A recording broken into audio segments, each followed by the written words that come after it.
Lucas is back. Sam and oh God, what's up with you? Hip Hop Uncensored is the vibe, so subscribe. Hip Hop Uncensored is the vibe, so subscribe. Oh God, driving Sam and riding passenger side, and you heard it out the mouth of the greatest rapper alive. Interested in promoting your brand, business, or talent on Hip Hop News Uncensored? Hit me up right now at advertise@hiphopun.com. That's advertise@hiphopun.com. Hit me ASAP. Very affordable rates. Now to our regularly scheduled program. Knowing what's in it, it's kind of like, so it's kind of like, here's some poison, drink it, So that's sort of how the game is. The game gets younger. Of course, people get dumber, and the masters of manipulation have a field day, and they get their summer home. They enjoy themselves. And then of course lion's share, and then everybody else fights each other. Dave Chappelle is funnier than da da da, and this one's better than blah blah blah blah blah blah blah. Hank Aaron's better than Willie. Yeah. Right. Definitely. I'm gonna ask you about also black men in Hollywood. Let's go down this road real quick. As far as like we talked about, hip hop, the violence, the drug use, the over sexualization. Let's go over to Hollywood, and we got to get your opinion. Any black actor that we had on here, we asked them this question: how do you feel about the litany of black male actors that have been, not forced, but some did it willingly, but to wear a dress? How do you feel about that? I'm sad. Damn. They tried to get me to wear a dress on Cool Runners, by the way. They did. Oh no! You said they tried to? Yes, Lord. Yes, Lord. So what happened? Talk about that real quick, and then give us your thought. Wow. Well, there's a scene in the movie where I come in and I'm saying, and I'm the turn down maid in the room. I'm like, have a mint, sir. So I had the little hat, and I just said, I'm wearing a hat, but I ain't wearing that fucking dress. They wanted me to wear the dress, and be the maid, And first of all, I was like, this doesn't make any fucking sense. Where does this guy end up finding a maid's outfit out of the blue? Like, it just comedically, it don't work. So anyway, they didn't object or anything, but was tried. So it's funny because it's like everybody I know this has happened to. So I'm like, there's got to be some perverse stuff where they. No, I think it's very clear now with all of the sort of like, softness and people this time metrosexual type stuff is going. Like, there's been a mission to demasculate and to demasculinize folks for a long, long time. I mean, there's a lot of codified language about it, but you're mean, when somebody's telling you the truth, shit like that, So people are always trying. So it's this question of whether or not you're going to take those strong suggestions and believe in them, or you're going to realize take it for what it's worth, which is somebody's effort to try to control your behavior, try to get you to be less, sort of effusive about your feelings, less assertive, because a lot of times they confuse assertive with aggressive. They confuse aggressive with angry, So it's all to get you to tone your shit down and to not, and to not be a threat, because, I think that there's a lot of fragile egos in business, and people are not held together very tight. That's what people don't realize about Hollywood. People are just like one Fruit Loop away from the crazy house, Mm-hmm.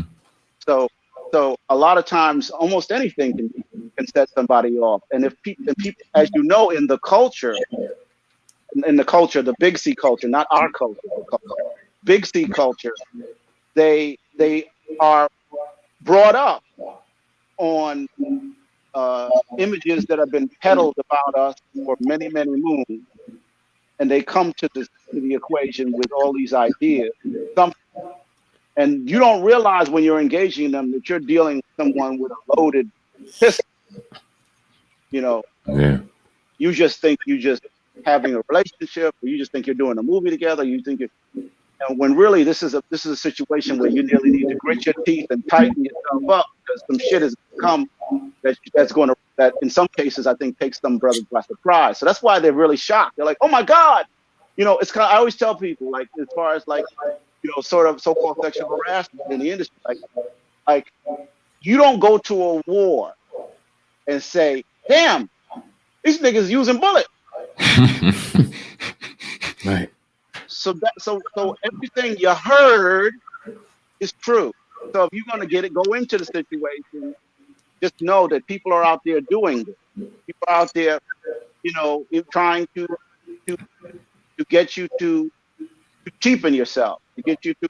And I think one of the best things I've learned, I will say one thing about Bill Cosby. One thing I did learn from him, and he did tell me, that these people are afraid to say no.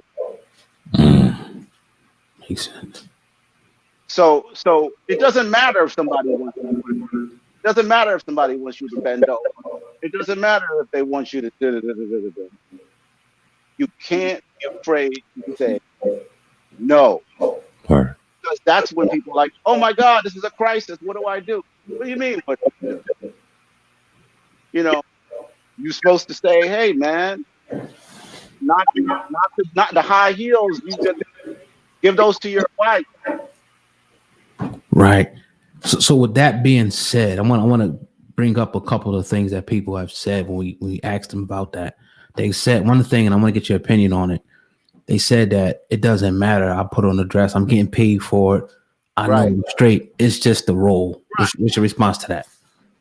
I think that's a personal choice. I mean, if somebody, you know, rationalizes that and they can live with that, I just know that I'm interested in why you want me to do that.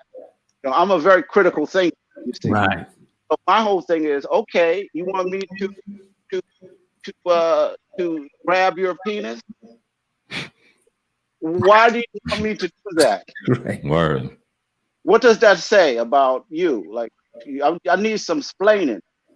So I think if at some point, I think you would find that all of these rationale for why you need to do something you don't want to do, they will unravel when you question people. You realize deep down inside that you're dealing with a pervert. You see? So that's really the thing, man. Like, if you can give me a list, it's like white folks saying they're superior. My whole thing is prove it. Right. Word. That's a fact. Has there ever been a role in Hollywood? I mean, the Cool Running situation you just explained, but has there ever been a situation where there was a role where they wanted you to do something, you're like, nah, I'm not cool with that, and that ended up kind of costing you maybe another role or something like that in Hollywood? See, I wouldn't know because they never tell you like, hey, you know, we're gonna not give you a role because you said no to us. But saying no does have consequences. You know, definitely. I don't want to be misleading to any person, particularly young person, that thinks that you can just maintain your integrity without cost. Right. There's going to be a cost, but you know, half the time what you're doing is you're weeding out all the people that would have that are indecent anyway. So, you know, it's house cleaning. You know, just save your money and sign your check. Got you. Definitely. So what's next for you, man? What's coming up for you down the pipe? You got any announcements for the people? Yes, I'm really excited to announce that I'm in the process of in production on a film I'm directing, co-writing, co-producing, and co-directing. It's called In the Weed, so it's forthcoming, and I'm in it as well. But I'm very excited about it, and I want people to look for it. Well, can you give us a little bit of details of what it's about, if you can? Yeah, it's really interlocking stories of people who are locked down during COVID. Nice. I play a father who's trying to get in touch with his daughter. He's estranged from his daughter, and then one storyline is the daughter in relationship with some guy who is very paranoid about leaving the house and so forth. So everything comes together, and it's a really, I think, a fascinating, sort of portrait on the kinds of experiences of loss and estrangement and craziness, anxiety that people feel when they're not when they're not wedded and connected to people that are consistently nurturing them and loving them during a pandemic. Definitely appreciate that. Definitely appreciate that. And it's good to hear you still working, continue to work. And is this independent, or how's this being distributed? It's independent. Yes, sir. Dope. That's really dope to hear, man. And definitely appreciate you. And one more time, plug the movie, plug where they can find it, you, and any last remark you got for the people, bro. Definitely appreciate your time. Oh, thank you, man. If y'all want to reach out to me, and all these little brilliant insights that I do, I also do on Twitter at Dougie Doug from TV. In addition to that, Dougie Doug 1 on Instagram. I have a tendency to try to let things slip out in terms of ideas and messages and things I'd like people to munch on as they move forward in this very challenging life. We were all just looking for love and care and compassion, especially the Black people. So yes, Dougie Doug 1 on Instagram. Hit me up. And the movie is called In the Weeds, and it'll be on a streaming service. But I'm still producing it, so we're in the midst of. Matter of fact, we have 5 days of shooting left. Gotcha. Definitely appreciate your time, Doug E. Doug, on the Hip Hop Uncensored podcast, brother. Thank you so much. Definitely a fan. Appreciate your time. Salute. God bless you both, man. I'm glad y'all doing what you're doing. Thanks for having me, y'all.